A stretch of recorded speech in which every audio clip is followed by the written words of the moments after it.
Salam sejahtera untuk kita semua. Pelajaran sekolah sahabat dengan tema utama Kejadian. Pelajaran ke-12, Yusuf Pangeran Mesir. Rabu 15 Juni, Piala Perak. Bacalah Kejadian 44. Mengapakah Yusuf menaruh piala perak ke dalam karung Benyamin dan bukan di karung saudara laki-laki lain? Kisah ini sejalan dengan kisah sebelumnya. Seperti sebelumnya, Yusuf memberikan petunjuk khusus dan sekali lagi dia mengisi karung mereka dengan makanan. Namun kali ini Yusuf menampakkan perintah aneh untuk meletakkan piala perak yang berharga ke dalam karung Benyamin. Oleh karena itu, peristiwa-peristiwa ini mengambil arah yang berbeda. Jika dalam perjalanan sebelumnya mereka kembali ke Kanaan untuk membawa Benyamin bersama mereka, sekarang mereka harus kembali ke Mesir untuk menghadapi Yusuf. Jika pada situasi sebelumnya semua mereka menemukan hal yang sama di karung mereka, sekarang Benyamin dipilih sebagai orang yang memiliki piala Yusuf. Di luar dugaan, Benyamin yang sebagai tamu kehormatan memiliki akses ke piala Yusuf kini dicurigai dan didakwa dengan tuduhan mencuri barang berharga tersebut.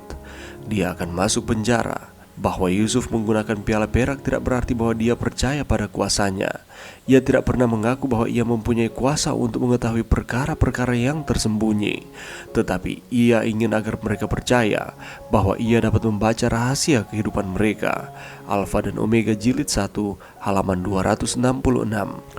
Piala ajaib bagi Yusuf adalah dalih untuk membangkitkan wilayah supranatural dan dengan demikian membangkitkan dalam hati saudara-saudaranya rasa bersalah mereka terhadap Tuhan. Beginilah cara Yehuda menafsirkan pesan tersirat Yusuf, karena dia merujuk pada kejahatan yang ditemukan Allah di dalam diri mereka. Selain itu, mencuri piala berharga itu akan membenarkan hukuman yang berat dan dengan demikian menguji pemikiran saudara-saudara lainnya. Intensitas emosi dan reaksi mereka sangat signifikan. Mereka semua bersatu dalam rasa sakit yang sama, mengkhawatirkan Benyamin yang akan tersesat seperti Yusuf dan seperti dia menjadi budak di Mesir meskipun Benyamin seperti Yusuf tidak bersalah. Inilah sebabnya mengapa Yehuda mengusulkan agar ia diambil sebagai budak sebagai ganti dari Benyamin, sama seperti domba jantan yang telah dikorbankan sebagai ganti dari Ishak yang tidak bersalah. Yehuda menampilkan dirinya sebagai korban pengganti yang tujuannya untuk mengatasi celaka yang akan menghancurkan ayahnya. Prinsip kasih apakah seperti yang dicontohkan dalam tanggapan Yehuda yang tersirat dalam proses penggantian?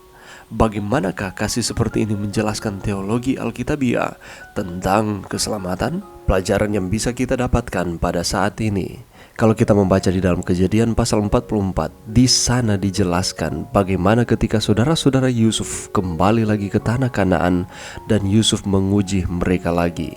Yusuf melakukan hal yang demikian oleh karena ia ingin mengetahui bagaimana sikap saudara-saudaranya terhadap adik bungsunya, yakni Benyamin. Ketika mereka menemukan bahwa piala Yusuf ada di kantong Benyamin, bukan Ruben sebagai anak yang sulung yang maju untuk membela Benyamin, melainkan Yehuda yang membela adik bungsunya.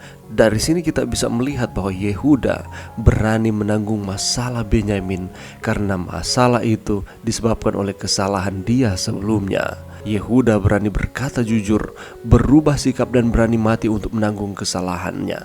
Berbeda ketika waktu Yusuf hendak dibunuh dan pada akhirnya ia dimasukkan ke dalam sumur. Yehuda, walaupun ia tidak setuju dengan apa yang telah dilakukan oleh saudara-saudaranya tersebut, tetapi ia tidak berani untuk berkata jujur, merubah akan sikap dan berani mati untuk Yusuf. Tetapi pada saat ini sikap Yehuda berubah.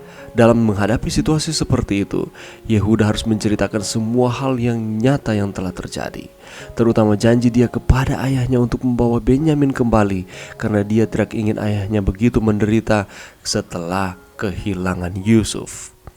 Yehuda sekarang sudah berbeda sama sekali dengan Yehuda sebelumnya. Dan ketika Ruben tidak berani untuk maju membela adiknya ini, Yehuda bersedia maju untuk menggantikan Benyamin. Akhirnya kita dapat melihat bagaimana Yehuda sungguh-sungguh berani mengambil resiko untuk mendekati pejabat tinggi Mesir tersebut, karena konsekuensi yang paling berat adalah menghadapi hukuman mati. Di ayat yang ke-18 bisa dilihat bahwa Yehuda sendiri sudah mengetahui konsekuensi tersebut, dan ia tetap mendekati Yusuf. Yang dia pikirkan bukan lagi kehidupannya sendiri, melainkan kehidupan dari Benyamin. Ketika kita melihat apa yang telah dilakukan oleh Yehuda, kita diingatkan kembali akan keselamatan yang telah diberikan Yesus di dalam kehidupan kita. Yesus datang ke dunia untuk mengorbankan dirinya demi menyelamatkan saudara dan saya, supaya kita semua tidak lagi menjadi hamba dosa, tetapi menjadi anak-anak Allah. Kita yang seharusnya menanggung akan hukuman tersebut, tetapi Yesus menjadi korban pengganti. Dia menggantikan kita semua sehingga kita dapat diberikan keselamatan. Yesus adalah keturunan Yehuda, karena Yehuda berani untuk menanggung kesalahan masa lalunya dan mengorbankan dirinya sendiri. Maka Tuhan memilihnya, dan Yesus lahir dari keturunannya, bukan dari keturunan Ruben. Yehuda telah berjanji kepada Yakub bahwa ia akan menjamin keamanan Benyamin, dan ia menepati akan janji tersebut. Allah telah berjanji bahwa akan mengaruniakan Yesus untuk keselamatan kita, dan ia telah menepati akan janji tersebut dengan Yesus mati di kayu salib.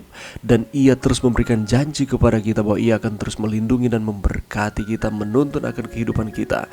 Dan pastinya ketika janji telah diberikan, ia akan menepati akan janji-janjinya di dalam kehidupan kita. Mari kita terus belajar mempercayai janji Tuhan di dalam kehidupan kita. Mari berdoa. Terima kasih Tuhan atas firman-Mu pada saat ini. Bantu kami Tuhan untuk kami terus percaya bahwa Allah akan sanggup memberikan akan setiap janji-janji di dalam kehidupan kami, sehingga kehidupan kami akan terus aman di dalam perlindungan Tuhan. Ini doa kami di dalam nama Yesus. Amin.